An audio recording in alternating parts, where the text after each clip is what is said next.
રોટલી ને ખાટું મીઠું દહીં, કોને ખબર ઈ વાનગી કઈ. મારો માણા કહેતો તો આજે તો બટાટાની રોટલી અને દહીં ખાવાનું છે. કોને ખબર ઈ કઈ વાનગી કહેવાતી છે?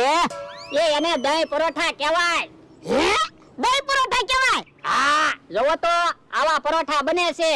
પણ તો આયા હું કામ લઈને આવ્યો? કોક આવશે ને તો એને ખબર પડી જાય આપણે પરોઠા બનાવી. પણ હું તમને પરોઠા દેખાડવા આવ્યો. જોવો તો પરોઠા બરોબર બને ને? એ હા, એ હારો. મારો માણા પરોઠા બનાવી નાખે ને ત્યાં સુધી કોઈ આવે નહીં તો હારું. હે, મમરાભાઈ આવે છે. હે મમરાભાઈ, હું ગોતો? એ કાઈ ગોતતો નથી, કાક સુગંધ આવે છે. હે, શેની સુગંધ આવે?